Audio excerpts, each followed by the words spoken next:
And we're live. Hey guys, welcome back to Whiskey Charlie, the Wargame Chat, our monthly show on YouTube. I'm your host, Mo from Mo's Game Table, and joining me are my two co-hosts, everybody's favorite Gimp with the Limp, the Gimpy Gamer, Nate Rogers. How's it going, Nate?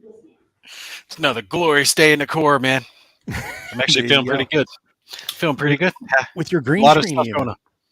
Yeah, but I got to work with the camera so I can actually have the green screen and the background. So it's going to be an adjustment over time. There you go. And then we have the notorious Wargame wizard from Oz, Kev Sharp from the Big Board. How's it going, Kev? not as good as Gimpy, obviously. That's true. That's true. You don't have a green screen. No, I know. It's fancy. All you guys are getting all high tech and shit. I know. What's happened to wargaming? I'll tell you what. Look into this type shit. This one actually folds up, like it rolls down like that old projector screen, like back in high school, whatever. Yeah. Look, you look like a college professor. You should know what I'm talking about. I have no idea, man. I'm just here. I don't even have. I don't even have proper lighting anymore. I've got dappled shadows from trees falling across the board, trying to take photographs and video. It's a shit show at the moment. How are you doing, Mo? Yeah, no, not too bad. Not too bad. I did go on a little trip, which was really cool, and got to go up to the Black Hills of South Dakota, where it was absolutely awesome. I mean, really awesome.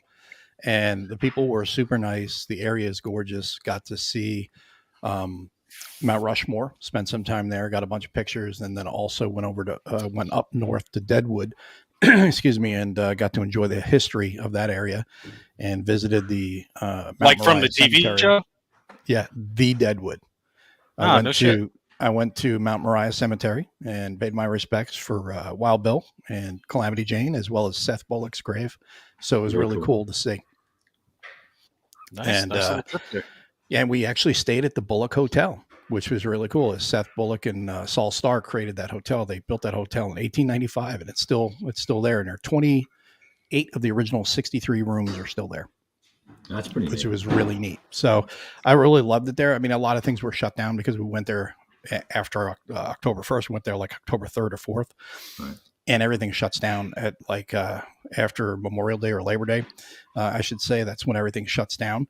And because they generally start having colder seasons at that point and snow and things like that. So they just shut everything down. So that was the only drawback to it, but it was also great because there was nobody there. Not that there's a ton of people there anyway. I mean, the population of Keystone, where we stayed by Mount Rushmore, is 250 people, and Deadwood is like 15 or 1600. So very small, definitely my type of area, real quiet, beautiful, gorgeous scenery. I mean, just the mountains and everything. And I'm like, man, I'd like to retire there. It's just really pretty. So who knows? I'm with you. I say we go somewhere, get a nice plot of land with no one around, build the warehouse. Yeah. And the funny thing is driving around, and I posted it on the channel as a short. We're driving around and my wife is like, oh my God, stop the car. Cause I was going to stop anyway. And here's a bison just chilling out on the side of the road, having lunch. So it's like, this is pretty cool. They just walk all over the place, you know. That's awesome. They try to keep them in the state park, but sometimes they just wander off. And wild animals. You're in a more of a wilderness area, so you're going to see wild animals there. And I thought that was really neat. So aren't they close to extinction now, though? Weren't they like kind of hunted to real low numbers? They were. There's a couple different buffalo there they have the bison. I forget the other one. The nomenclature on them, but they were almost hunted to extinction, and now they're protected, and as they should be, to keep them from being extinct. Right. And it was really cool because when you go through the wildlife loop in Custer State Park, they have, I mean, it's a beautiful long drive, and you just drive like 20-25 miles an hour is the speed limit. You just enjoy the scenery, and then you'll see different things like prairie dogs popping up in their little cities and, you know, barking and chirping and stuff. And then if you're lucky, you may see like one of the rams that's out there. And then of course they've got bison and antelope and things like that. So it's pretty cool. If you've never made the trip there, I think it's definitely worth going up there for a week. We didn't get to see Badlands. That was one thing we wanted to see. So next trip, because my wife's already saying, we'll go the next time we go here, we'll go to this place. And I was like, next time she's on board. Awesome. Yeah, cool. Then you can go property shopping. Exactly. So who knows? We'll have to wait and see how that goes.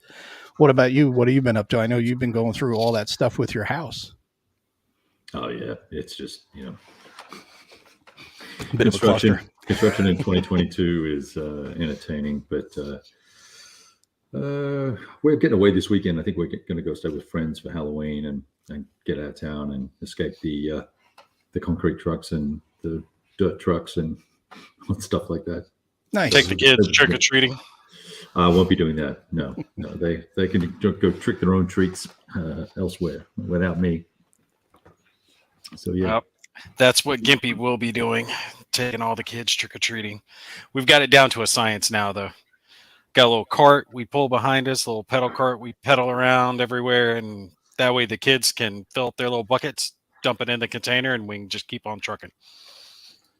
No, to answer John's question, they don't drop a lot of F-bombs or any of the other C words that they use in this TV show up in Deadwood. They're actually really nice and, gentle people, not like they were back in the day.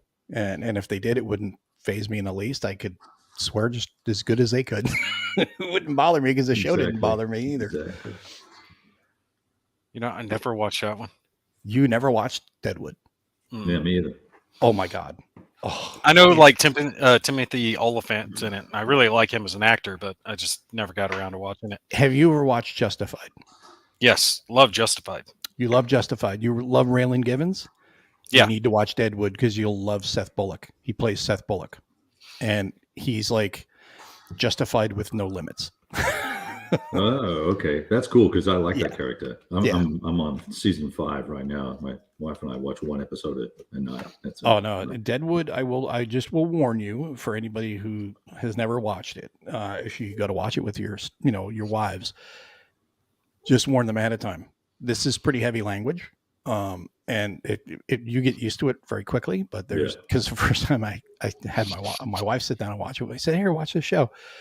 And after about 5 minutes, she turned to me. She goes, "What the hell are we watching?" I said, "Just trust me. Just go with it."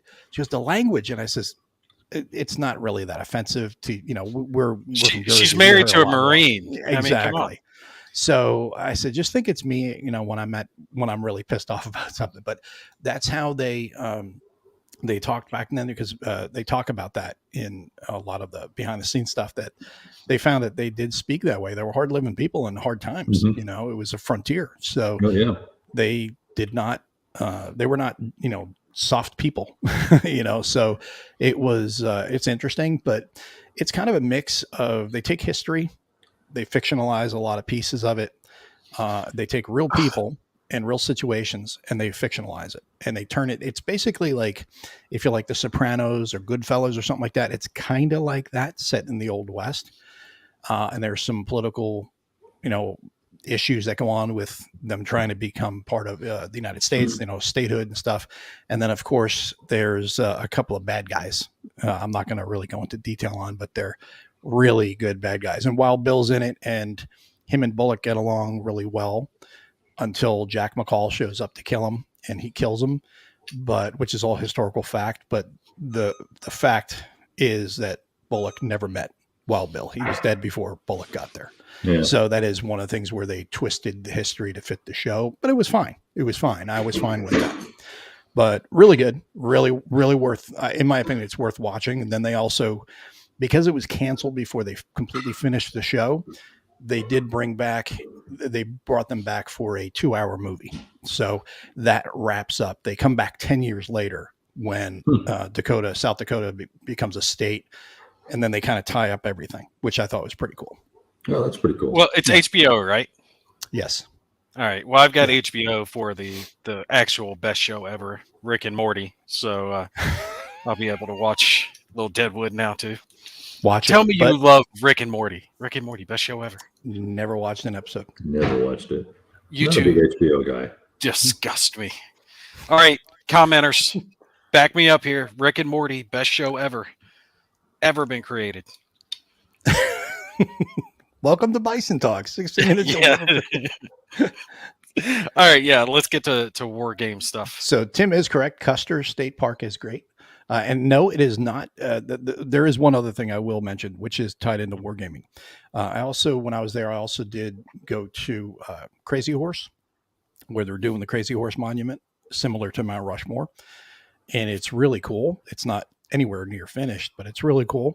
The best part about it, though, was the museum that they have there. It's just full of really interesting artifacts, information, things like that. Hmm. And to me, as a wargamer and, military history we're all into, to me, it was sobering to see some of the artifacts from the Little Bighorn there. Right. And I thought that was it was kind of sobering. Like I said, when you know the slaughter that happened, you're seeing bullets and buckles and things like that were recovered from the battlefield. And you're like, these were all dealing with dead people, the people that were slaughtered. So I was like, wow, that was kind of, to me, it kind of hit me a little bit more maybe than other people were just kind of glancing and moving on. I was like, wow, that's pretty neat, being that close to history. So I like that. And who said Marines don't have feelings? Yes. Okay. Don't ever do that again. Oh, my virgin ears. Oh, fuck off. He does it well. How we bring it back on track. So there, another person likes Justified. Yeah. Yep, exactly. The Pinkertons. And let me tell you right now, another thing about Deadwood. Wu and Swearingen together make comedy gold. You'll know what I'm talking about when you see it. Wu is the guy who runs the Chinese alley in Deadwood, and he doesn't speak a lick of English except for a couple words. Hilarious. And him and Swearingen, Al Swearingen, they communicate on another level, and it's really good. You got to see it. And anybody who's seen the show knows what I'm talking about. So, what's the new games you guys have been playing? Kev, you'll go first. You want me to take this one? Why don't you go first, my friend?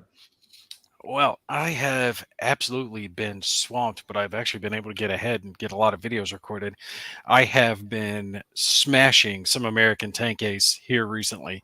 I've actually recorded 3 matches on that and really enjoy it. It's actually probably now my top favorite of those like roll and play type games, the Hunters, Silent Victory, that type.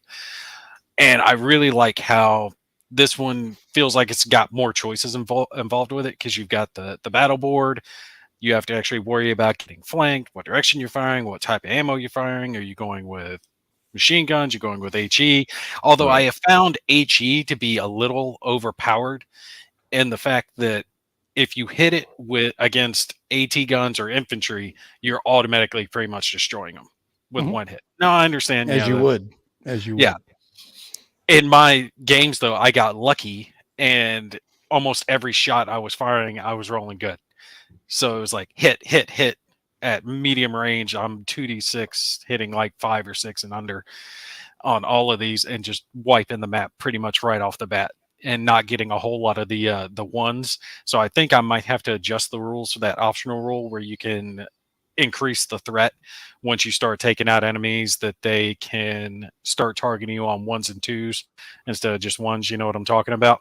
Mm-hmm. Yeah. But the game itself, I love it. I think it's excellent. I would sit there and just keep playing matches of it over and over again. If I didn't need the table space, it would stay there. Right. Well, that's Smith, right? Yes. Yeah. It's one of Greg's games. So it's the same. It's going to be the same as the British one that he's doing. Yes. That's in Africa. Yeah, that was awesome. Yeah, it's the same engine.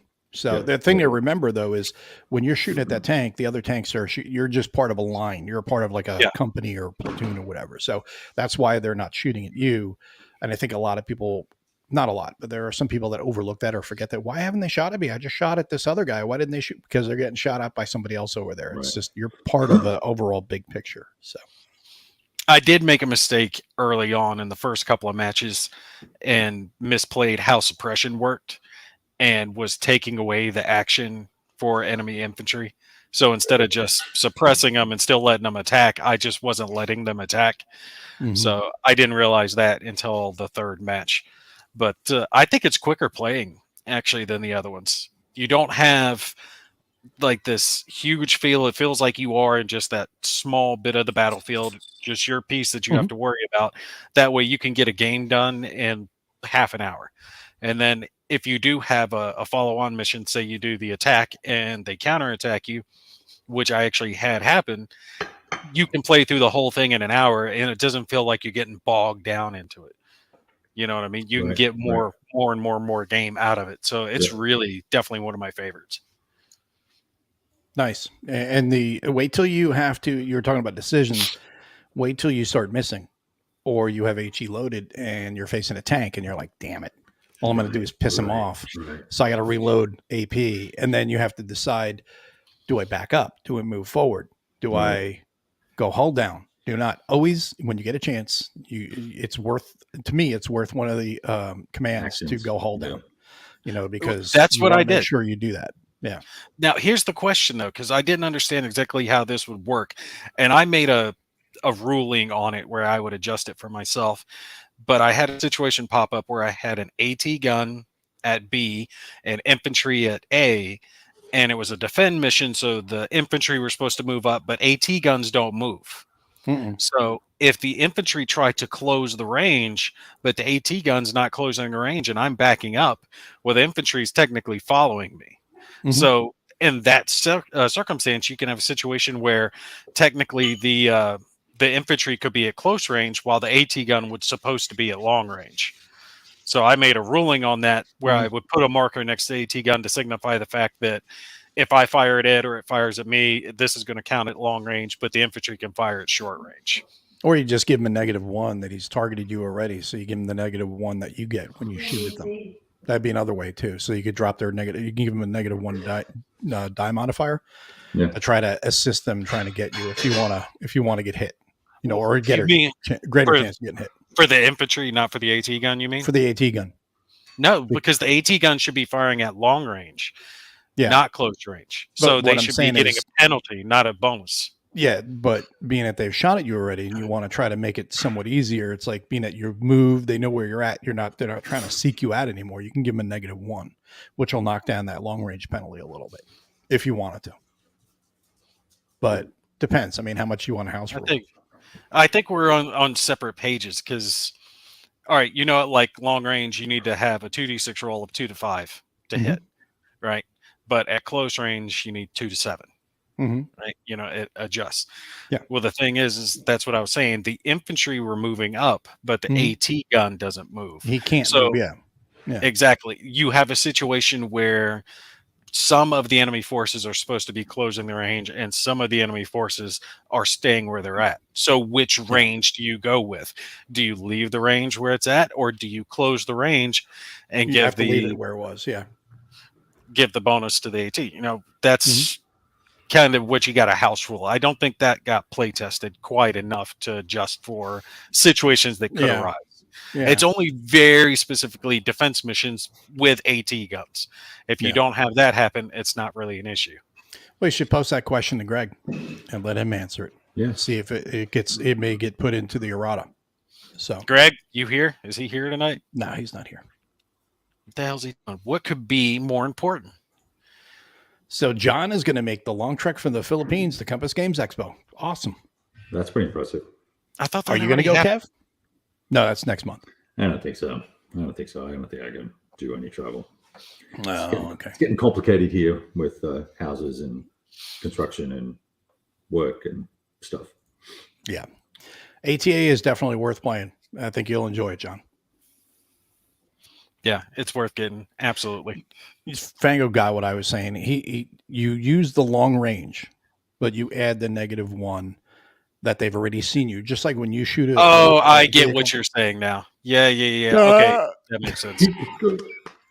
You didn't say the long range part, or I missed that. I thought you were saying give them the same range and then. Yeah, no, you just give them the long range. But then if you wanted to make it more difficult on yourself, that being that you've been seen and they know where you're at, you're bracketed, you can just give them a -1, just like you get if you fire for the second time on the tank. You're just fire and adjust. You give the -1, which adds, and I should say takes away, so you can have a greater chance of getting that die roll you need. So if you wanted to, you can do that, but you just play around with it. I'll tell you what, though. The game is a huge difference when you start a little later, because I was like, no, I'm not starting with the M4. I hate the M4. So I went with the 76. Well, I don't like that 75 mil gun. I like the 76 mil gun with the extra penetration. And that really does make a huge difference in the game, because so many of the enemy forces that you're going to fight, you wouldn't be able to penetrate them with a 75 mil, but you can with the 76 mil. And it's only 1 month later that starts the campaign. Instead of June, you go to July and starts off so much easier. Yeah.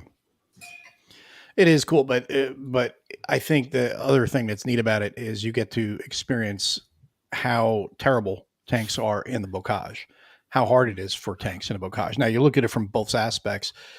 If you're infantry, you hate hearing the crank, the clank of the treads, and you're hearing those sprockets just crunching on the road wheels. You're like, holy shit, here comes a tank. If you're the tank going in there, you're like, holy shit, where the hell is the friggin' Panzerfaust going to be? Right. You know, Right. you're just like you're expecting it around every corner. So it's a very even fight in that regard because the tank has the greatest advantage for the tank outside of the armor, obviously, is the gun, is the reach. So you've closed that now. You've got the infantry on top of them. They've got tank stopping, weapons that they can use on the tanks. So it's a lot more interesting in that regard. And then, of course, if you're unbuttoned, you have your guys up there. You leave them unbuttoned.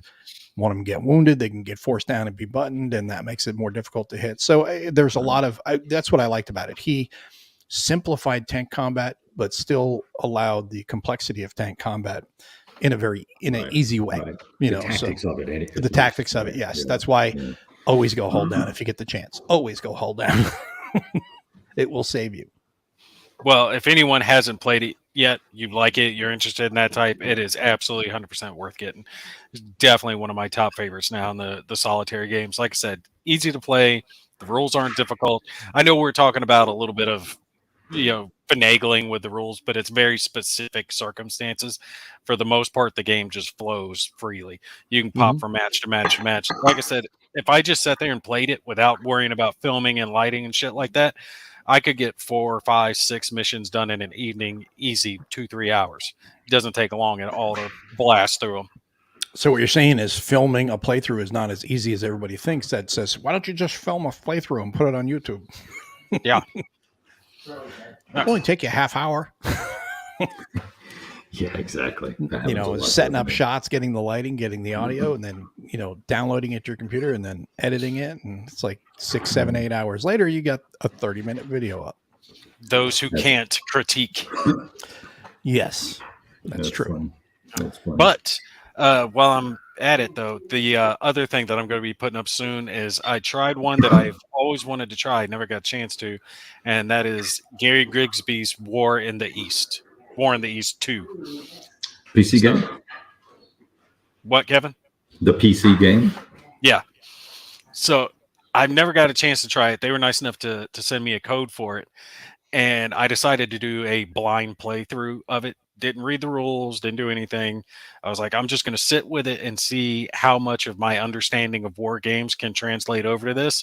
And it's almost nil. I mean, there's so much going on with that thing. And I did the introductory scenario, and that game is massive. Like the scenario is just this tiny little bit of the map, and I scroll out and it's just covering thousands of hexes. I mean, that game is massive in everything that it's got going on.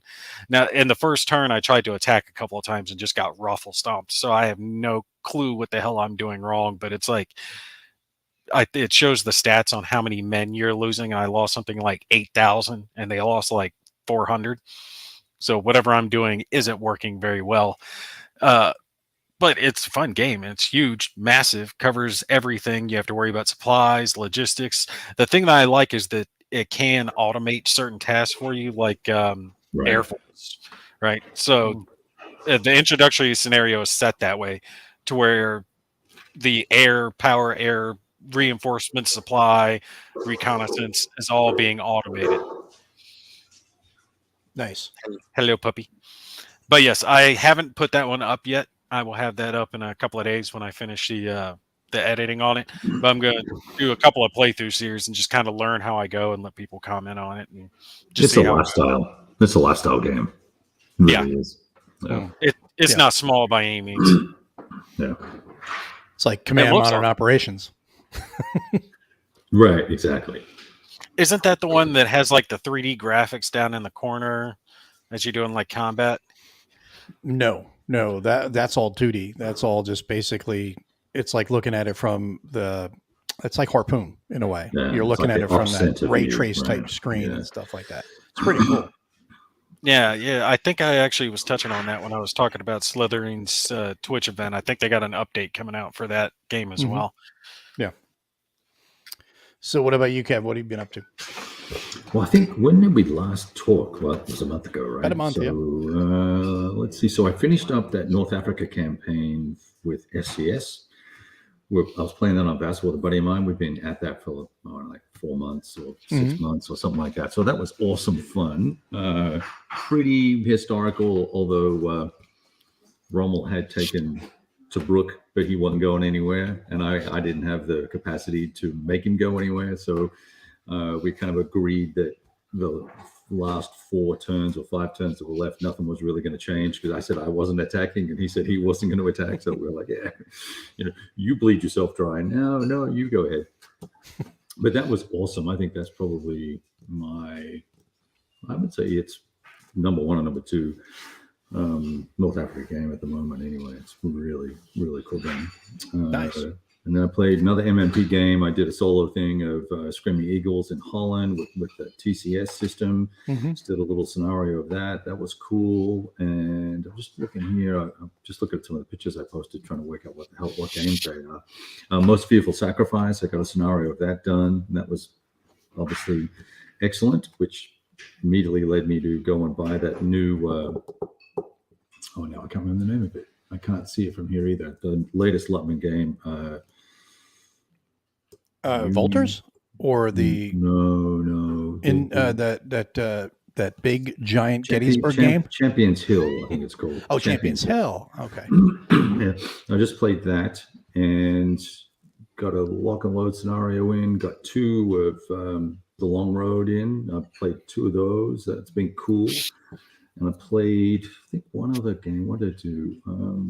The old GDW Alma, Battle of Alma at Sevastopol with the Crimean War. That was kind of really sucky. That was everything you expected and less. And I just did a Day of Heroes. I think I mentioned that. And I've got Time for Trumpet set up, which is probably going to be a really short play, I think. That's not going to go very far. It's a small scenario, but I'm already frustrated with it. I was going to say, how are you going to make that a short play other than just quitting early? Yeah, no, I'm just doing the Bastogne scenario, and it's I don't know. I'm not a big fan of point-based rules. It just means you've got to memorize everything. Whereas, I like that kind of situation where you explain what's going on and then you list exceptions, right? This is do A, do B, do C, but don't do E, don't do F. And by the way, when you're doing at point G, when you're doing A, don't forget that really meant this. And just tons of that sort of stuff, and lots of extraneous words that mean nothing. Like I say, you got to advance. If you want to advance, you have to advance when you finish combat, which is obvious, right? And it's fine to have those words there. But then the next point is, and if you move anything else or roll another die, you cannot move, you cannot advance. What? Okay. Yeah. And it's this 60 step combat process, which is all very straightforward when you actually get down to it. Do the L-its, do the DRMs, do the column shifts, but it's just look at 4 different pieces of paper to work it out. So anyway, we'll see. I'm not super that sounds that, almost. Probably tell. How would you compare it? That sounds similar in a way to Next War, how Next War runs. But the thing about Next War is you get the DRM thing where you keep track of your modifiers as you're doing them, which I think is really cool because you got a lot of them. So you can keep track as you're doing it. And then there are some instances where you go, I know what this is going to be. You don't need that, but it's a nice thing to have that. So would you say it's similar as far as following the procedures? Well, I think it's more, I think it's the bitter wood system with just a massive amount of chrome wrapped around it, and every piece of nuanced history that Bruno had. And I played it with Bruno in a group, and it was fantastic because you had him guiding you, right? Yeah, makes it easier. yeah. But when you're sitting there trying to go from A to Z on a turn, it's a little tedious. Overwrought. Well, it gets a little bit, check, and especially first few turns you're doing it. It's all muscle memory and stuff like that. But so I've done 4 or 5 combats now, and the combat's straightforward once you know what's going on. But getting to that point. Getting to that, and then you're still looking at 3 or 4 different bits. So I think next war feels to me a lot cleaner because all the mods and stuff are on one page, and whereas this stuff is kind of spread across at least 2 pages. Oh wow! So and you got to hunt for them too. It sounds like there's a bit of hunting. Yeah. Well, how many modifiers could they really have? You got modifier for terrain, weather, maybe a couple other things. Okay. Air support, artillery. Okay. Yeah. If you're an AFV in fog, you get a modifier. If you're infantry fighting against AFVs, you get a modifier. If you're infantry and armor fighting against infantry, you get a modifier. If you're infantry and you're cold and it's foggy and it's snowing, and then if it's woods and then if it's this, and then there's is it a tiger attack? Is this all cumulative? Yeah, because you got to go through all of them all, right? That sounds like a huge pain in the ass because you'd need like a couple of 20-side die to keep figuring out for each side and then compare your number to get like a final total for the modifier. No. In fairness, you can look at it. If I was going to reorganize that table, I'd put all the things that happen most often at the top, and then all the sort of edge things that don't turn up very often, I put them all at the bottom, right? And so that I do all the DRMs on one chart and all the column shifts on another chart. So I'm just trying to get that bug. and then I would keep those 2 things separate versus blending them all together and then having a separate something for, I think there's a separate table for, what am I trying to say, for terrain as well. So it's a little fiddly. Well, and it's not really that deadly because you roll 2 dice. No, fiddly, not deadly. Fiddly, and it's not super deadly either. You're rolling 2 dice with the same odds table using the same net DRM, but you roll 2 dice, and 1 die is for the attacker, and you look at that result on the left for the attacker, and then the second result, just kind of like in Vietnam, and the second result is the die roll for the defender, and that result can apply to the defender, but sometimes it can also apply to the attacker as well. Well, that's another game I played. I played a scenario of Vietnam. I played 2 scenarios. Vietnam, yeah, that's right. You were playing that one. Yeah. It sounds like a lot of that could be just left out, like infantry fighting in fog or whatever the rare one. You probably don't even need to put the modifier in there. Just leave it as part of the weather rules and be done with it. Right. And I think I know exactly what Bruno was trying to do. It's supposed to be his ultimate expression of the bulge, and I bet in team play it's awesome because you have a couple of guys who know everything, and it'll go super slick, and it'll be awesome. But solo, even just with, I've got maybe 100 counters on the map, and then you look at there's units on the map that are only there for a couple of turns and they're not allowed to attack. They just kind of sit there and bog up the traffic. And so you look at what the Germans were trying to do, and they really didn't have a snowball's chance in hell of taking that stuff. So based on what I'm seeing anyway. Two turns in. Sounds like play 2 turns of that, and you're like, yep, putting this away, pulling out cells. Yeah, exactly, right. Or even RDM 44, I guess, which is the highest scale. And, Iron Tide in the Ardennes, and that's another great game. That's a cool game. That's pretty fiddly too, though, just the roads and things. But anyway. Well, I mean, I like that. With the thing I really like about that is I'm a big fan of variable combat. I'm really a big fan of that. I like chit pull and variable combat because then you never know what's going to happen. You don't know what your units are going to be. And I always say about having the human factory in there, and that's one of the easiest ways of doing that is having variable chits. Basically where you say, well, these guys are going to fight this. Wow, they're really strong this turn. Well, next turn they suck. Maybe they're fatigued. Maybe they're low on ammo, whatever. You can excuse that any way you want.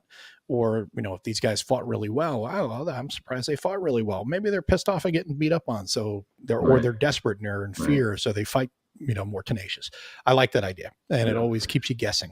Yeah. Well, and Time for Trumpets comes down to artillery, right? So, it's how much arty can you get on a defensive or offensive action to mess up the odds for the other guy so that they have a winning chance or a worse chance of being successful, and then on top of all that is fatigue and supply and command and disruptions and mud and snow squalls and frozen ground and sort of muddy ground and all this stuff.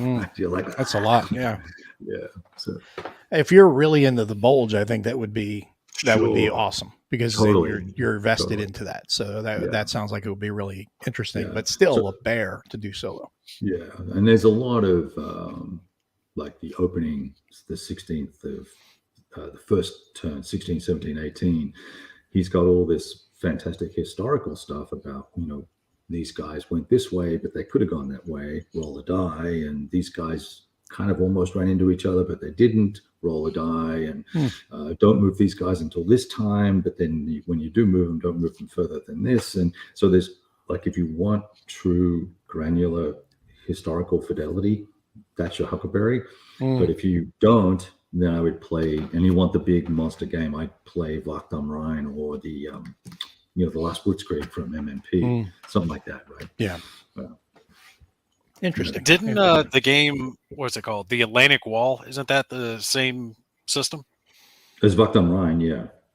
Yeah. But not for A Time for Trumpets, because it's a unique There was thing. the Atlantic Wall, and then what's the something forest? You mentioned that one? Hurtgen Forest. Hurtgen Forest. Oh, you're thinking Yeah. of those decision game stuff, the Goss system, right? Yeah, Goss.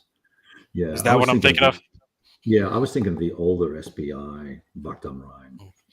Well, I remember I game. set out the Atlantic Wall one time just to This see is all the really- maps. Dude, I didn't even have a table. I had to put it out on the floor. There was no other place I could. It almost It's filled huge. my entire spare room. It's That was huge, gorgeous, yeah. all laid out. But when are you going to play that? Yeah. I saw two guys play When I this retire, You won't. kids move out, I can take over the entire house. But are you going to have the time to sit down and play something that big? Yeah. That's like saying, yeah, I'm going to get Streets of Stalingrad because I'm going to play that solitaire one day. Good luck. Maybe the new one, but not the previous version. The one I've always wanted, probably not even to play, just to say I've got it, is that the biggest one, the sea one, the Pacific one. War in help the me out. Pacific. War in the War in Pacific. the Pacific? that's the name. Yeah. Yeah. Isn't there something like 12,000 counters in that damn? I can grab the box and you can have a look at it. Yeah. Yeah, and it's not. It's people are giving that game a hard time. Guys who are actually trying to play it, and it's a challenge. I played the midway scenario for it. It's really interesting, but I don't. The Pacific is so hard. I think because there's so little really hard data on how effective was an airplane against a ship, right, or a group of airplanes, because those events didn't happen very often. In the totality of the war, there weren't a whole lot of ships sunk by airplanes, and that's not a great statistical set to try and create a CRT on. How many ships were sunk by airplanes? I don't know, 100? Less? More? Yeah, that's crazy. And we've talked about this before. Pacific is very difficult to do operational. It has to be just strategic or tactical, because if you're going to do tactical, you just drill down into one island and you work that, and it's got to be a good sized map too. I mean, some of these maps for, and these islands are small, but still some of these maps you look, it's like it's 4 hexes to the other side. It's like, that's not really enough. You need double that minimum. So that way your tactical, you can actually dig into it more tactically. Otherwise it's just whack-a-mole, which it generally was. The island hopping campaign was that. But I think for a campaign, for a Pacific game, a tactical game, I would like to see someone come up with a solitaire system that covers these games, kind of like Butterfield did with D-Day at, but from the Japanese perspective, where you're getting assaulted. I think that would be a little different. Again, you're going to be static defense, but the whole game would be, how are you going to build up your defenses, and how are you going to commit when you're going to fall back, but you're not really going to fall back. Japanese died in place for the most part. That was their orders.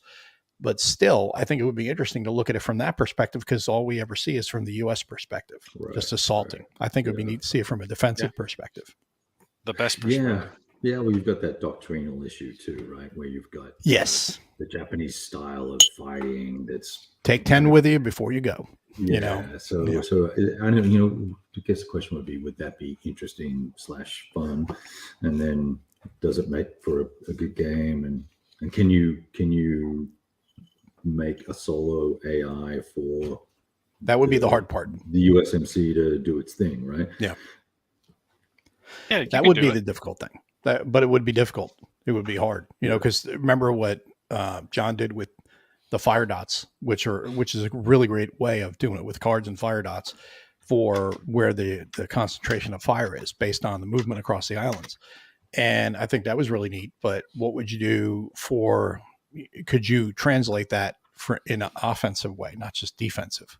I think defensive is easier because it's static, whereas offense, they're moving. So that makes it more difficult to do. But I just think that one of the things I've always been fascinated about with war games is playing both sides, because you look at it from both perspectives. Now with the island hopping stuff, the Pacific campaigns, it's, if you're the Japanese, you really do nothing. For the Japanese on your turn, you just, okay, yeah, are they suppressed or not? Okay, take the suppression marker off. All right, we're moving on. Now let's go with the Marines and you attack. I would like to see something that concentrated on the defense and getting building that stuff up ahead of time and stuff like that. Well, I think it'd be defense is kinda kind of the interesting. easier thing to model, because all you have to worry about is digging your entrenchments and trying to hold. I mean, that's your strategy. Whatever it is, you're building your fortifications, your bunkers, whatever your defensive line is going to be, and then you hope they die out before they bust through. Yeah. Well, I mean, that's the strategy. the spin-off of that kind of ties into the game that we both have released videos on that's now on Kickstarter, that Freezing Inferno. That one is taking on, now that's the game it's trying to be a crossover, have crossover Beautiful appeal. map. Yeah. It's trying for crossover appeal for hobby gamers that are curious about war games. So it's a lower complexity game. They said moderate. I'd say it's low. It's not really, it's not the simplest war game I've played, but it's fairly low complexity, low to medium. Right. So the rules are not a hard thing to get. And aside from the map itself, we're going to leave all the aesthetics out. The gameplay is very simple. Hold up, wait. I actually like the gaudy map. All right. Of course, but I'm also the guy that liked the map in Absolute Victory. So yeah, take that with a grain of salt. Wow. Your aesthetic choices are shit. So we're going to continue on with me being right, you being wrong, as usual. Anyway, no, but outside for of that, me, it reminded me of Advanced Wars from like the Super Nintendo days. I don't know. For some reason, it just struck a happy chord for me. Looked more like Mario to me, but hey, it did have that look. Yeah, I mean, just leaving that aside, I'm just talking about gameplay itself. Where it can attract the non-war gamer, the hobby gamer, casual war gamer, or whatever, is the fact there's no OBs. You're basically just setting up as you want. So it's almost like a traditional hobby game in that way. Here's your win conditions, regardless. That's always going to be the win conditions. You stop them from taking 2 or 3 of your cities. If you're Finland, you take 3 of theirs. By the end of turn 8, you win. For the Russians, they've got to take 2, and they have to only give up 2 at most, and they win by the end of turn 8. So that's easy. Setting up is where the game gets interesting for both sides, and that's why they've got those sheets. But I'm not a giant fan of the sheets myself. I think they're a little too small. But my point is, I think it's going to be difficult for a casual war gamer to play Finland, because they have to understand defense in depth and just delaying actions. I'm going to run up there. I'm probably going to lose this guy, but I'm going to back him up. I'm going to give up that hex. You're going to trit me, but I'm going to trit you too and slow you down. And that's the whole point. You're just delaying till the end of turn 8. And I think, well, hold up, to interject there. I think a better strategy is really in that game, you don't worry about defending the map. You worry about defending 2/3 of the cities. Map. Yeah. Well, pick one city and just give it up. Don't even worry about putting forces down there. Maybe 1 or 2 just to delay. Yeah. But then concentrate the bulk on 2 of them to hold them off at all cost. Because it doesn't matter if they capture the 1 as long as they don't get 2. Yeah. You know what I'm saying? And then put everything in that way. That way you're not having to focus on half the map. You cut down 1/3 of it right off the bat that you don't even have to worry about. Yeah, you can do that. But the thing is, you also want to position all your forces out there. Number one, you want to thin them out and have like speed bumps to slow things down so you can develop everything. And then that way you can try to, you don't want to just say, hey, I'm blocking these 2 cities off regardless. And you're letting them know where your main defensive effort is. Cause then you're letting everybody know, oh, you've got 8 turns to punch through on the just 1 city on when you're defending that. So you want to kind of make them make a choice, but you want to guide that choice if you can by the way you have your forces laid out. You don't want to make it too obvious. Like you're saying, just defend 2 cities. Right. Yeah. Give up the 1 city, they're halfway to victory. So you want to make sure you spread things out, and then at the same time you can get a counter thrust, maybe take one of their cities, make them pull back some forces as well. So I guess it depends, like if you're looking to get people excited about gaming and historical gaming, it's probably a great title for folks to explore, but it's an odd topic to pick, right? So you're taking a very small hobby and then taking a very small topic out of military history and then trying to make it something that's low complexity and interesting. So it's kind of a curious approach. I hope it does well, but well, it's a real true David and Goliath story too, because sure, they were so dwarfed, but they were so tough. I mean, they really embarrassed the Soviets. Did he consider your idea of the blocks instead, or is that just no? They're going to go with. I think that would have worked well. I think blocks would have worked better, but the whole thing, I'm not a fan of. I get what they're going for, but I don't like the stacks because it just clutters up the board. And I think especially for when it comes to a hobby gamer, they're going to understand the concept. That's not the problem. Where they might get a little intimidated is fact these stacks. They're like, oh, there's so many things out there I got to pay attention to. No, each of those hexes is 1 unit. It's just the strength of it. But from looking at it, they can be a little turned off. Whereas a wargamer looks at it and goes, oh yeah, lots of stacks. Cool. What are the combined units? Oh, there's not combined units. Just 1 unit per hex. That's kind of lame. So it's one of those things where it can be a turnoff to both sides in that regard. And I don't know if they thought of that ahead of time as well, which is kind of a shame. And the other thing, like to Kev's point, is the Winter War is a very difficult one because there's not a lot of them out there, number one. Number two, there's not a lot of knowledge and understanding of that here in the United States, which is a prime audience here for buying your war games. And even in Europe, I'm not sure how much they know of the Winter War. And when you look at the terrain, it's a difficult island, or not island, but a difficult country to fight in. Kevin and I talked about this, about marshland, just ton of marshland, and then the lakes and a billion lakes and all the forest and everything. Forest, there's no open terrain that I'm aware of. Not a lot at all, really. And unless it's a frozen lake. And then it's also that Suomi, that marshland, that frozen marshland. Yeah. Which is broken terrain. It's crashing. The map represents that.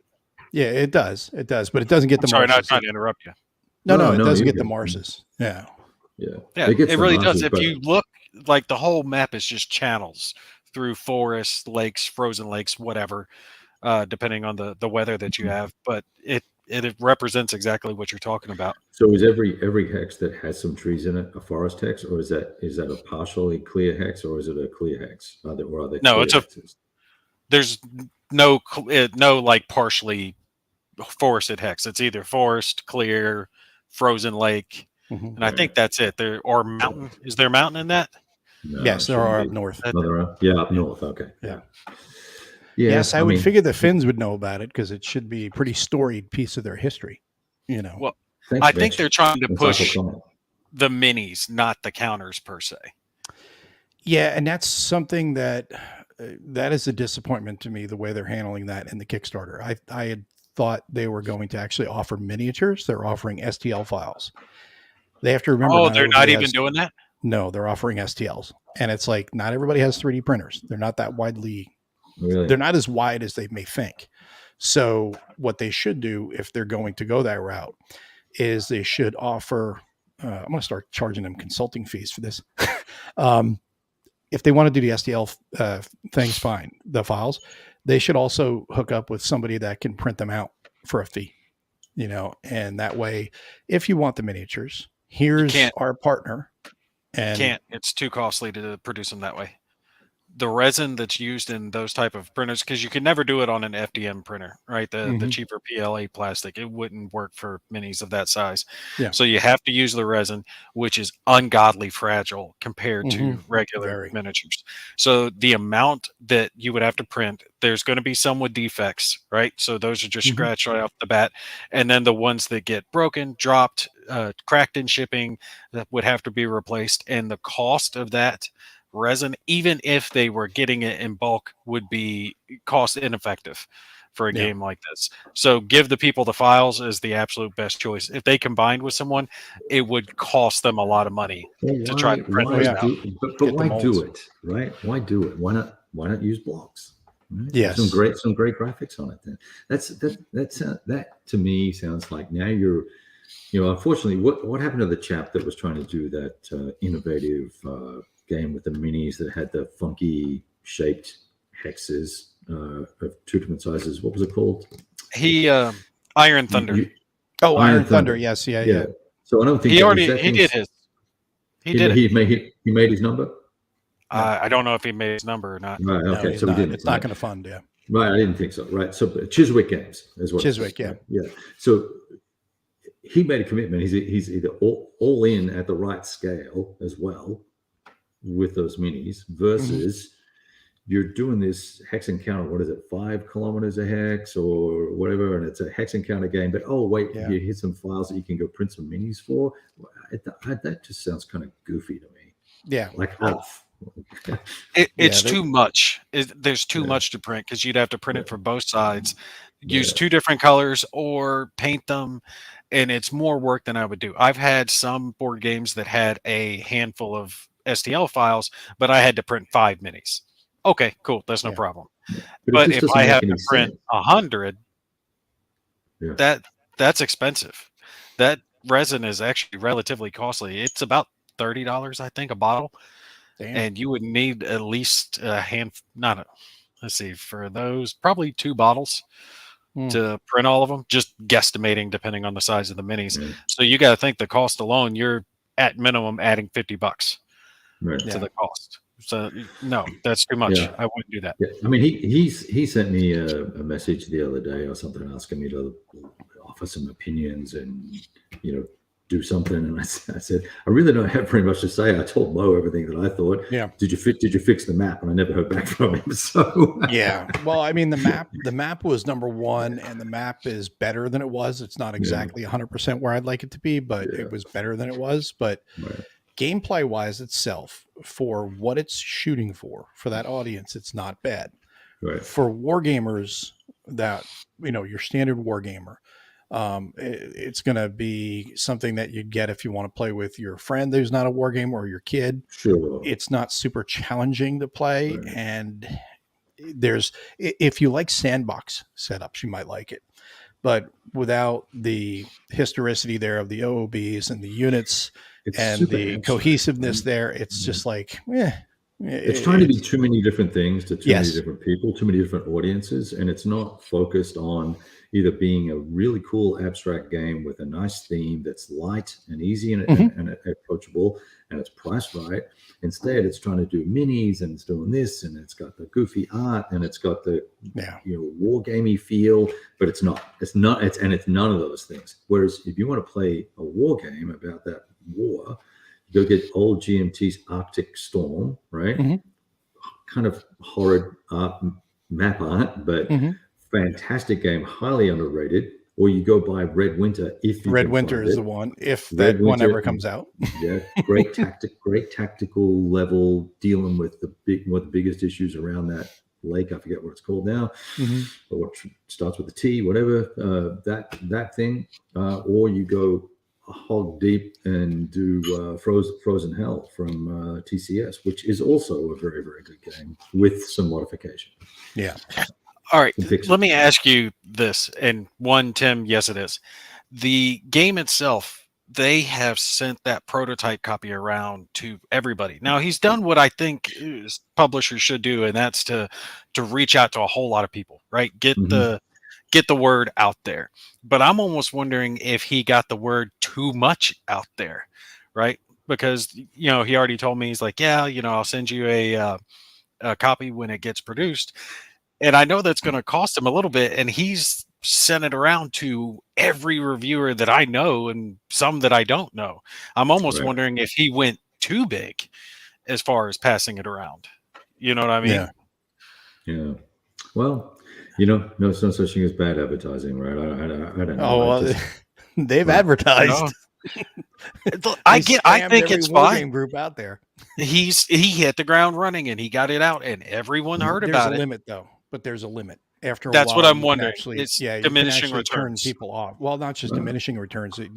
At some point, you hit the ground running. You got to avoid the wall, because if you keep, going like that, you're going to annoy people to the point where, like, dude, I was kind of interested in your game before, but now this is the 9th time today I've seen the ad for a game. Now I don't care about your game. So that's the other thing too. You don't want to piss people off either. So you don't want to become Raid Shadow Legends. No. Yeah. Well, look at the flip side with a Most Fearful Sacrifice or Magnificent Sacrifice. I never get the name of that damn game right. MFS. Their second edition. There are still people asking questions about the second edition, or will there be a second edition or a second printing, and they don't know what's going on. Right? I see poor old Herman still answering the same question. Wherever they put that ad or that post. I feel sorry for him because he's having to do all that. People are like, why are you coming out with a second edition right now? It's like, to correct any errata and to reprint all of the the player aids, things like that were not printed right the first time, and for a chance for the people who did not get the first edition that sold out very fast. Here's your chance to get it with all the corrected stuff. Yeah. But I got the first edition. I'm getting ripped off. No, you're not. You can download the PDF and you can print them out yourself, or you can throw down $20 and you can get it all printed and sent to you. Exactly. Which is exactly what I'm going to do. Yeah. And they just seem to have missed the communication mark there. Right. And these are the people that bitch about rules. Right. Exactly. They don't bother to read the as a FYI, you remember that game that you mentioned on Facebook a handful of days ago, the 1943 to 45 When the Americans Come? Oh, the one you were talking about. Yeah, I made a video on it, but I saw it on Kev's Facebook page. You did a video on that? Yeah, I did a video on it, and I wanted to help kind of get the word out there a little bit, because the designer, like, one of the things I pointed out was he did the opposite of what Freezing Inferno did. He hadn't reached out to like anyone, right? No videos done. And I think after talking to him, because he actually reached out and emailed me, and he really appreciated the video and helping him get the word out. He's a smaller publisher, just trying out, hitting the ground running out of Italy. And he actually is saying that he's going to try to work with me. And I told him I will make videos for him. Let me know next time if you catch me ahead. I'll work with you and I'll get you a video. That way, when you do your Kickstarter, you're not going to be just empty. Have some content. Yeah. So I told him he was free to link to what I've already used, but I don't have anything to actually send. I think he's at that point now where he's like so small and he's just starting out working out of his garage.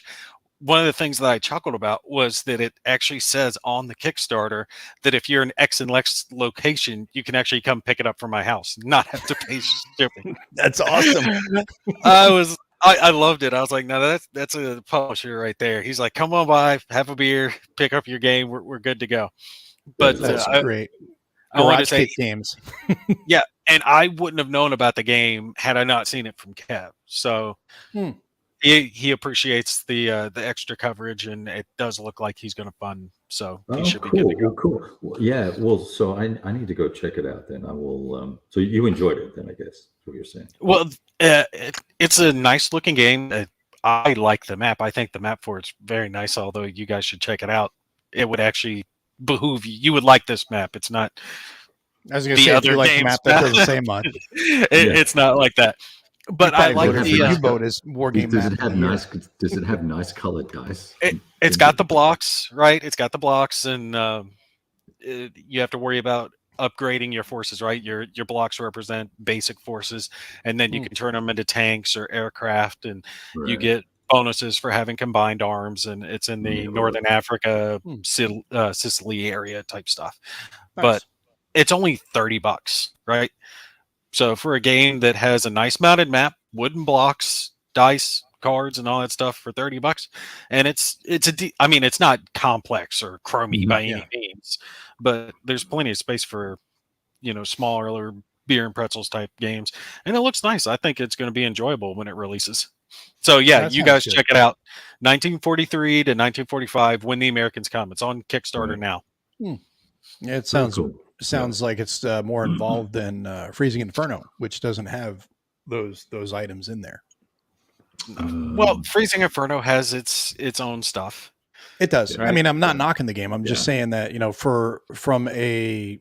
I liked it for what it, because I put myself in the frame of mind of the audience who it's intended for, which is the lower complexity games, the war gamers who want a sandbox that are not really concerned about historicity, and hobby gamers that they're trying to attract. And for that it would be good, but although I will still say that it's still going to be difficult to attract hobby gamers, because I know there's this big push, this big mindset of we need to attract them. We don't need to attract them. They need to be attracted to war games, because you can try to pull them over all you want. All they're going to do is come over kicking and screaming and saying, it's not a Euro, I don't want to play it. It's not a hobby game, I don't want to play it. Most of them don't want to play war games. It's just not their interest. Yeah, you either have an interest in military history or an interest in history that has kinetic action in it, yes, or you don't. And if you don't, that's okay, don't play. Mm-hmm. There's enough of us, despite what everybody says. We've been saying it since 1970 that the hobby's dead. Well, newsflash, it's not. No. So and look at all the people that are making games. You're right, I forgot, Gimpy, this game's 29 euros. Wow. And it's got a beautiful map. Hey, Mo, pay attention. Say that again, Kev.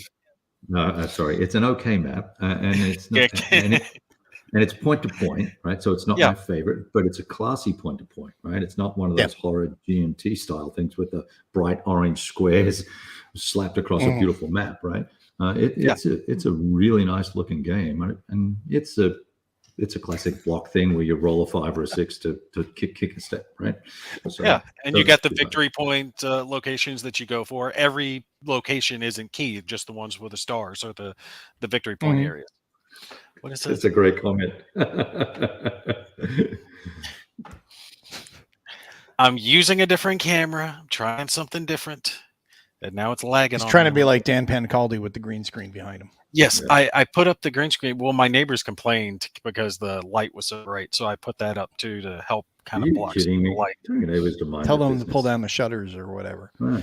Well, draw their I've got a newborn baby, and their house is right there behind me, so I kind of understand how they didn't want to have a whole lot of light, studio lights right back here. They can't afford shades. Apparently not.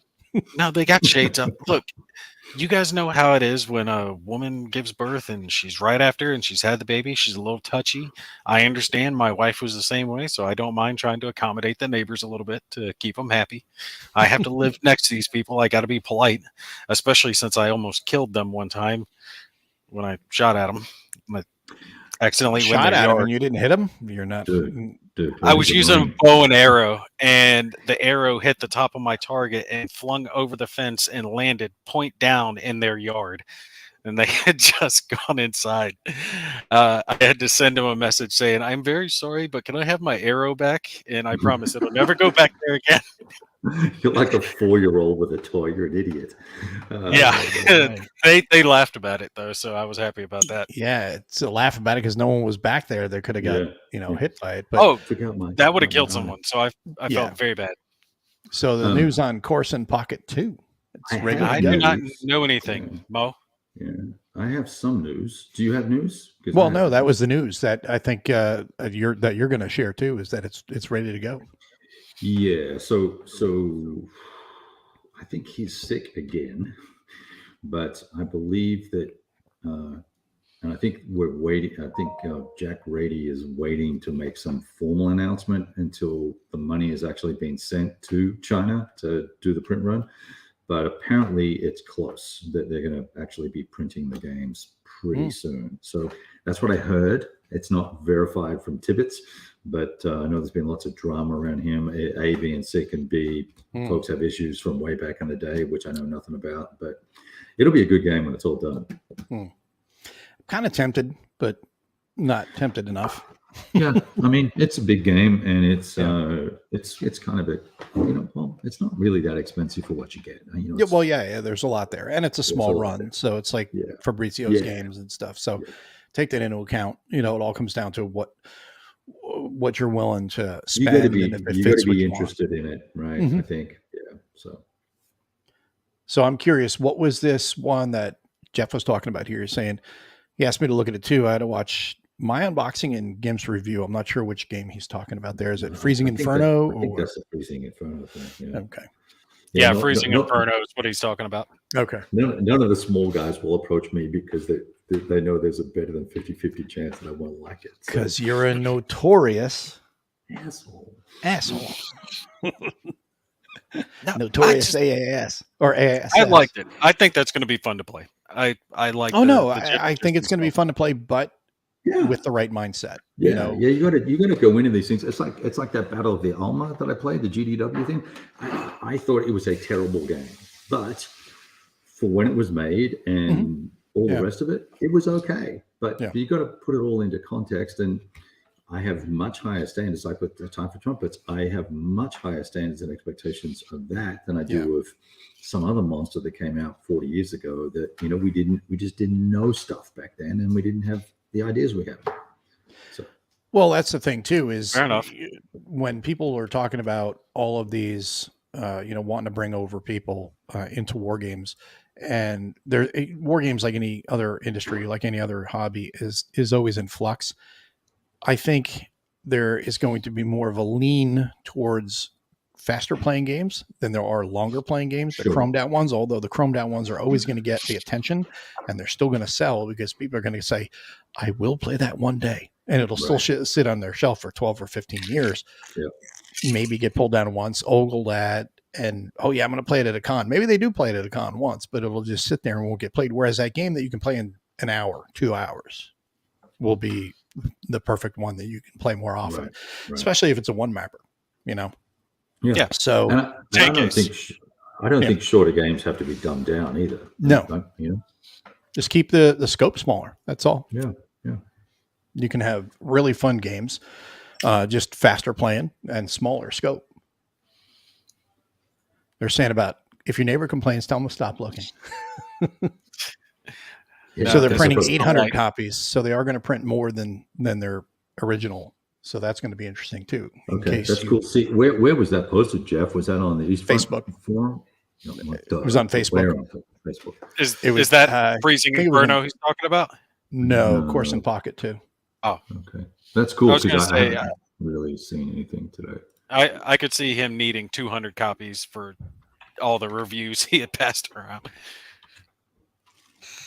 Now that was he didn't send that to anybody except for Kev, I think, right?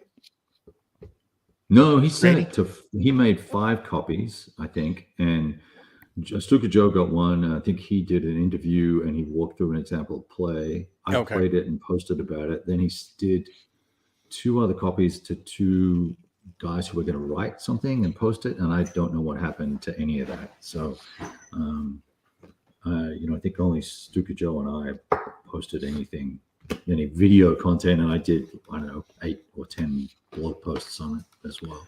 Rich said but why would he pay to ship it around?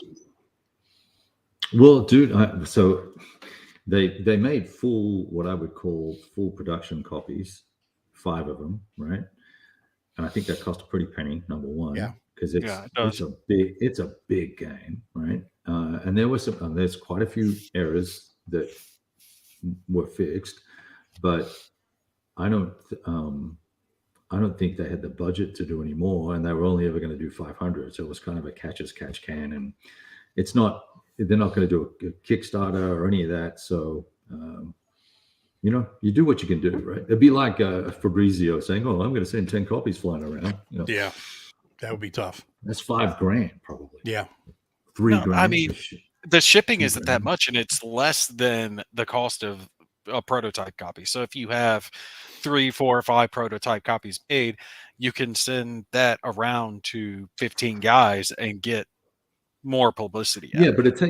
it takes months. It took me a month to get through that exercise, right? And it Mhm. wasn't $15 to ship it; it was 30 plus, right? Yeah. So it's a big, heavy game, and it's a big box. And Wow, it's that big. Yeah. I mean, I can go grab the box and show it to you. It's big. I mean, it's not a GMT 3-incher. It's a 3-inch box and it's longer. So Yeah. it's an odd shape, actually. Isn't it kind of like the Victory Point game? What was that?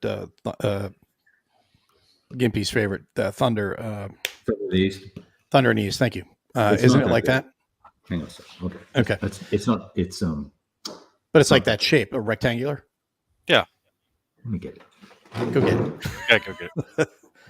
But I wonder where they're at with Thunder in the East, the sequel, the Mediterranean one they're doing. I haven't heard anything about that. That thing has been.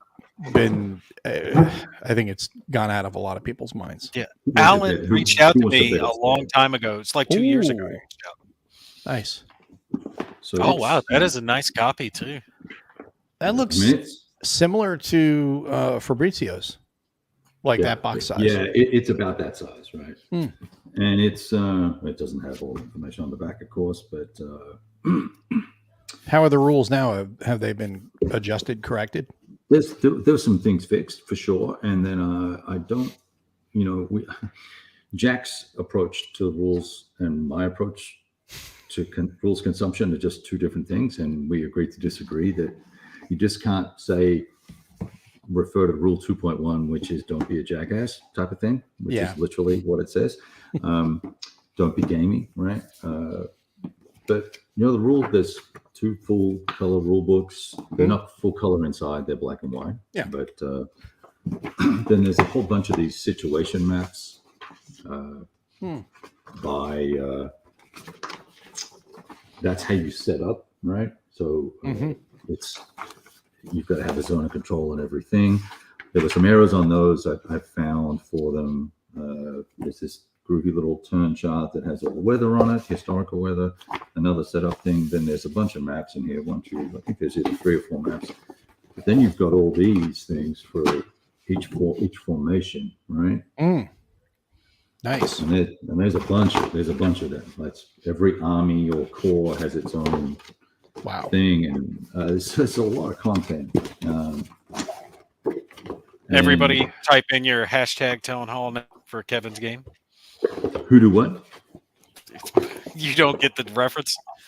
I didn't hear what you said. Oh, hashtag town hall. Yeah. I don't get Hashtag Whiskey Charlie. The Compass Show. So, anything new on Kingmaker? Nope. Other than I know that they're making one. That's about the only thing I have on that. And are you talking about the preview video I did, or are you talking about Gimpy's reviews, playthroughs?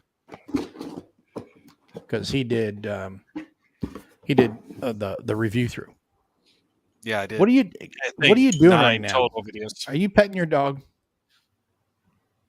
Oh, okay. Because you might want to. Yeah, I know it's fidgety. You might want to do that. I just got with the motion. I'm sitting here bouncing it in my hand. This is supposed to be family friendly. The family show, buddy. No, I just. You know what? 6 actual wins. He has to write hashtag. Kev, send to me. Yeah, there you go. Yeah, I don't think I'm buying. I'm not going to be actually purchasing the production copy. I don't think I'll just be happy with my little erroneous one. It's got some issues, but I'll be happy with it. I think. Yeah. So no. Oh, speaking of prototypes, I've actually been going through my collection. I've got a few for giveaways for this December for Christmas. If we do another Christmas time giveaway show. Yeah, we'll do that. That'd be cool. My stuff's all in storage. I can't get to anything I would be prepared to give away. I don't think.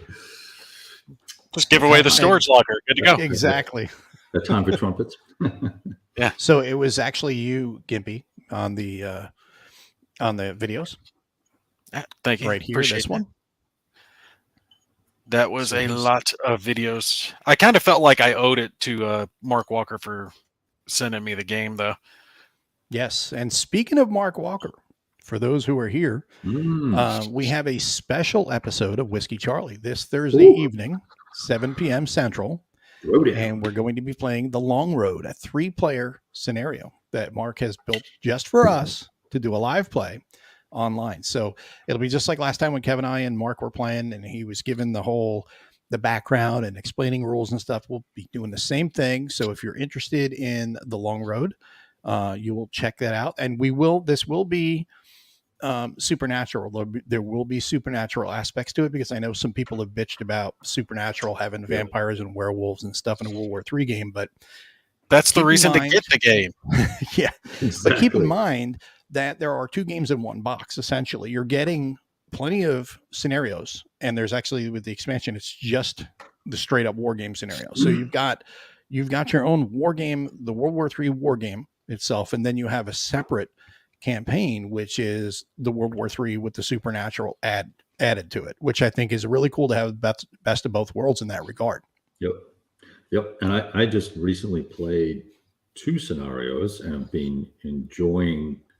One of them was sort of all that supernatural stuff was in the background, and it wasn't a game factor at all. And then the next one actually had zombies in it, and it was like nail-bitingly tense, because you're firing the M1s and you're shooting your saws and all that sort of stuff, and the zombies are doing their thing. It was freaky. I actually wrote a little story up about it, posted it on that new Substack thing. But nice.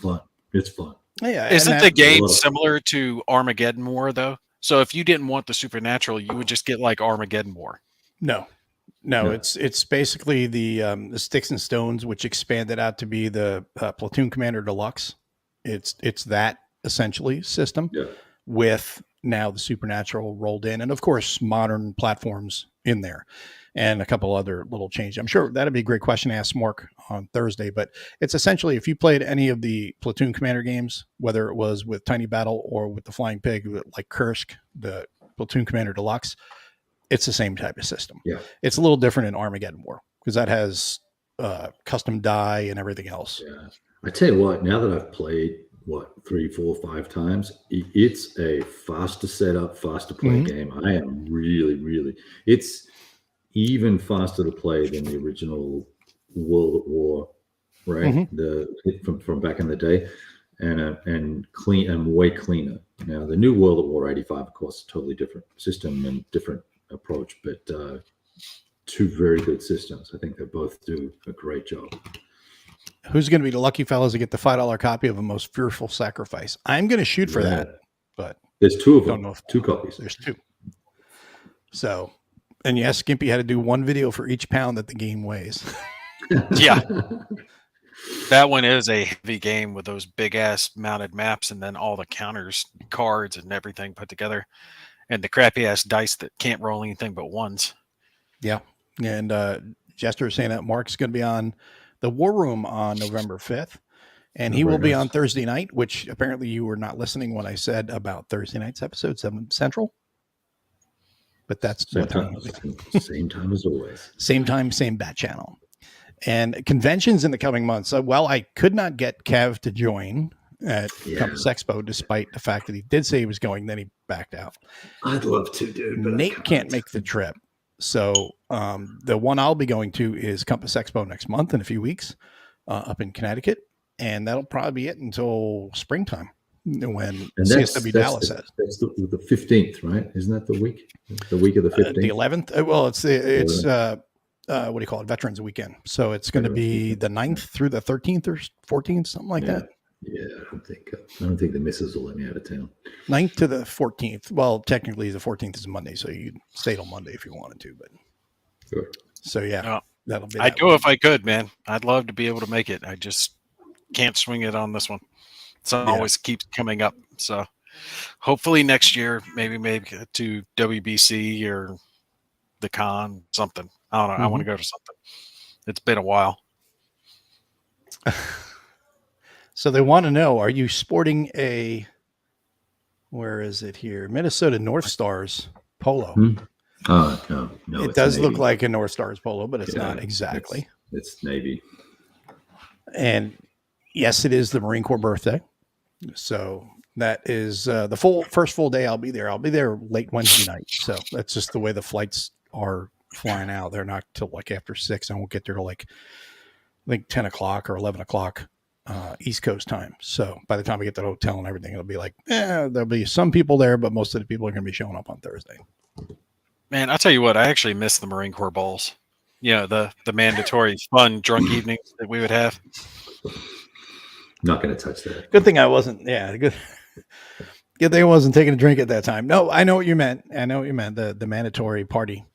But you can still go. They have like Marine Corps leagues near you, I'm sure. They have Marine Corps league. They still do that. They had one in Greensboro that I used to live near, but I don't know if they got one down here. I'm sure they do. Yeah. I would be surprised if they didn't. The local newspaper here is requesting veteran stories. So they want to interview a whole bunch of veterans for Veterans Day, and post them for the whole week around that time period. I thought that was pretty cool for the local paper to do that. Yeah, that is. I like big that. community here. Big community. They can interview you, Mo. You don't live too far away from Kevin. Well, not that close either. Yeah, I mean, this is Texas. I mean, it's close.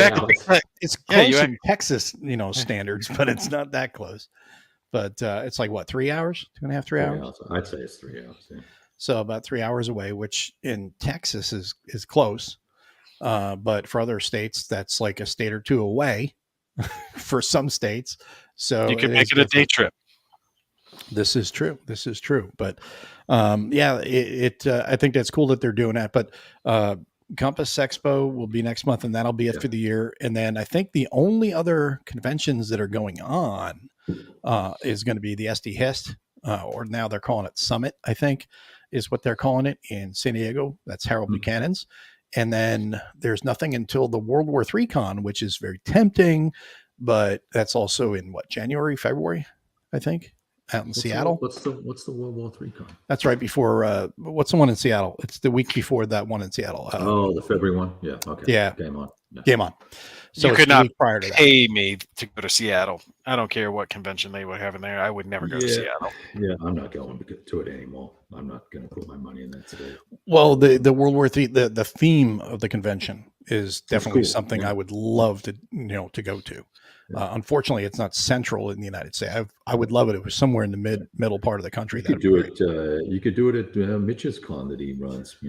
That's true. That the only drawback to that is that's kind of like CSW. It like falls in the worst time for me because it's like right after July, or right around July, and July is our anniversary, my wife's birthday, my birthday. So it's always take time off just to do all those things, and it doesn't leave me time to go to conventions and stuff, which sucks because I really wanted to go. I think his one's April or May, isn't it? Is Mitch still here? I don't know if he is.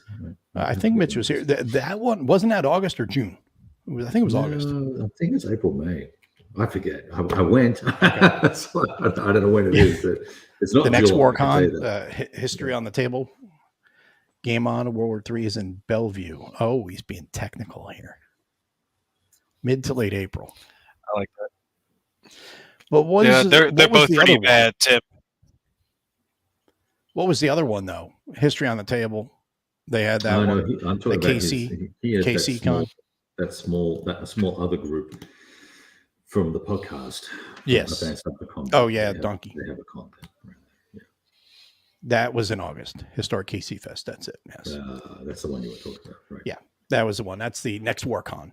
That I definitely would enjoy that. That would be cool. Yeah, that would be cool. Well, maybe we should try and work out if we can get to that. Mm-hmm. Where's that one? Is that Kentucky? Kansas City. No, that's okay. I was going to say no. The Kentucky's KT. So yeah. Damn. I can't get to any of these. They're all like freaking 11 hours away from me. Nothing is held anywhere near where I live. Yeah. Well, you know what you need to do is you need to get your wife to drive you to the airport. Get one of the porters with the little wheelchair to wheel you to the aircraft and take you on and hold your hand and sit you down and feed you and give you little wings. Oh, I'll tell you, it's actually kind of escort nice. You off the plane. If you got a cane and you go on an airplane, they let you get on first. That's the only benefit to it. True. And they'll let you keep the cane. They won't No, make you they check did. it. They made you check it. They took it from me when we got to the airport, and they did not give it back to me until I got near the plane because it was made of metal. They But you gave can me a still- wooden one. Oh, they gave you a wooden one. So they Yeah. didn't. Yeah. Okay. Well, at least Evidently, they they did had that. stand-ins. Because I was Yeah. going to say, they still allow you to take a 7-inch screwdriver on a plane, don't they? Hell if I know, man. Stupid rules. It's Which like, has always how made much me is laugh. going to bother someone? Well, it could be a weapon. Now, That's what one of the they're- ones for Christmas a couple years back, she actually got me a cane that had a sword in it. So I was very happy with that one. That's pretty cool. But airport won't let me take that one on. the last con you'll ever need. Oh, we're getting ready to be living that one. I've done the California thing, and I would not live there out of my own pocket. I'll put it that way. I live there on government expense. Yeah. Pendleton was great, but no, it's way too expensive there. It's way too expensive in California for me. Dude, That's when why I was in BAH was something like $3,000 a month for California. Damn. Yeah. That's I insane. mean, that was 20 years ago though. I mean, it was only Yeah. 600 in North Carolina, like $650 or some shit. Mm. So I could only imagine what it is now. It'd have to be like $4,000 or $5,000. That's insane. What was this? I have a Judas Priest British steel razor keychain. Last time I went through TSA was. That sucks. It was confiscated. Yeah, that's it. Well, Ardwolf had his clippers taken from him, his counter clippers, Oh, weapon. Yeah. because they're Cudgel. definitely a weapon. Cudgel. It wasn't was it the Oregon laminate counter? It was clippers? the smaller one. It was not the deluxe. It was the metal one. So Oh, okay. That But was the still. first one that I got. I didn't know which one to get. It was awesome. little I one? still use that one. I still Yeah. have my original one. It's awesome. yeah, they're great, but Yeah. you have to be careful with them. But yeah, so that'll be it. Will be the convention for that, and then of course we'll have CSW Dallas in the spring. Not sure exactly what month that'll be yet, but that'll be sometime springtime, maybe like March, April, May. And then, of course, the summer of conventions like KC Historic Fest and all that stuff that everybody is gearing up for, CSW, things like that next summer. So that should be interesting. But any last words here before we sign off for the night? No last words from me. Everyone have a good week and roll Yes. dice. For me, I will tell you guys, I've got a lot of interesting stuff already filmed or coming up. I've got one thing I want to tell people about, but I can't because it's currently on an embargo. But Secret. stay tuned. It's a World War III thing. You'll like it. Ooh. It looks really, really cool. I mentioned it to you earlier, Mo, so you know what I'm talking about. Ooh. Ooh. But Mm. it is on embargo until tomorrow. I'll be able to talk about it after that. So stay tuned for that. And I've got a little Heroscape coming up. I'm going old school. And I can tell you what the game Kimpy was talking about before.